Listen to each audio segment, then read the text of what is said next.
અમદાવાદના ખોખરાની 7th day સ્કૂલના ધોરણ 10ના સ્ટુડન્ટના મર્ડરથી ગુજરાત સ્તબ્ધ છે. દિવ્ય ભાસ્કરના ઇન્વેસ્ટિગેશનમાં સામે આવ્યું છે કે આ મર્ડર ધોરણ 8ના નહીં પણ 10માના સ્ટુડન્ટે કર્યું છે. હુમલાખોરે ચાકુ, છરી કે કાચના ટુકડાથી નહીં પરંતુ બોક્સ કટરથી હુમલો કર્યો હતો. હચમચાવી દેનારી આ ઘટનાના બીજ લગભગ 1 મહિના પહેલા વવાઈ ગયા. આ બંને છોકરાઓ વચ્ચે 1 મહિના પહેલા ઝઘડો થયો. એ સમયે મૃતક નયન સંતાણી અને ધોરણ 8ના સ્ટુડન્ટ વચ્ચે ઝઘડો થયો હતો.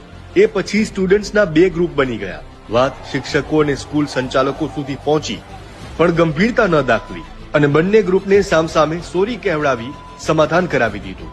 એ પછી અઠવાડિયા પહેલા જ હુમલાખોર અને મૃતકના કઝિન વચ્ચે ફરી ઝઘડો થયો અને આરોપી સ્ટુડન્ટે જોઈ લેવાની ધમકી આપી હતી.